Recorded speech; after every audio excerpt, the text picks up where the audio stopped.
NASA's SpaceX crew has finally returned, and here is what you need to know about it. NASA astronauts Doug Hurley and Bob Behnken have returned to Earth after a 2-month stay on the space station. This brought their historic 2-month mission at the International Space Station to an end. The spacecraft carrying the 2 astronauts splashed down in the Gulf of Mexico off the coast of Pensacola, Florida at 12:48 am IST on 3rd August. The recovery boats were waiting nearby to receive the crew as soon as the spacecraft landed. The mission began on May 30th when Behnken and Hurley both launched inside the capsule from Cape Canaveral, Florida. With this landing, the Crew Dragon has now successfully completed its first ever passenger flight to orbit and proved that the capsule can safely bring back people too. But the mission is not completed yet. Behnken and Hurley are still in the capsule and SpaceX's team is working out to get them out. The recovery boats filled with people are working so that the astronauts can come out and breathe fresh air again. After that, the capsule will be checked out and returned to SpaceX's Florida facility. There it will undergo refurbishment so that it can fly again. This mission was meant to prove the Crew Dragon's capability of safely transporting people to ISS and getting them back under the NASA's Commercial Crew Program. This initiative was given to private companies for creating commercial vehicles to ferry the agency's astronauts to orbit.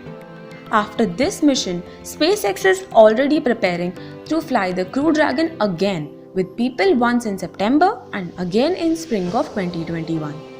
This mission marked history as it was the first time a private company flew people to low Earth orbit. For nearly all of NASA's history, the space agency had always been in charge of developing the spacecraft that took astronauts to space. This mission was also a huge achievement for America as it effectively returned NASA's human spaceflight program back to the United States. Earlier, NASA had to rely on Russia's Soyuz rocket to get the agency's astronauts to the space station. Each seat on the Soyuz would cost NASA around $80 million, whereas with this mission, NASA can launch its astronauts for about $55 million per seat. To honor the return of US human spaceflight to America's soil, the astronauts brought back with them a very special piece of ISS, a small American flag. The flag has traveled more than 27 million miles during its time in orbit, according to NASA.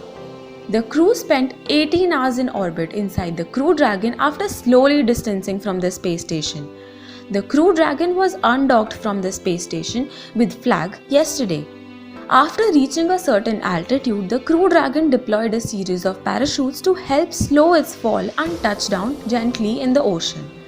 The landing also marked a new achievement, as it was the first time after the Apollo program that astronauts splashed down in the ocean while returning. Landing in water is not a nice experience for astronauts, as the motion of waves can be a little nauseating. Plus, most astronauts have to adjust to Earth's gravity after being in space for a long period of time. Their bodily fluids balance have been shifted and their sense of balance gets upset. The Crew Dragon has been fitted with bags just in case the astronauts get sick. After the astronauts have been taken out of Crew Dragon, they'll be greeted by NASA personnel, doctors, nurses and other medical professionals. Once given the clearance, the astronauts will then take a helicopter to Pensacola.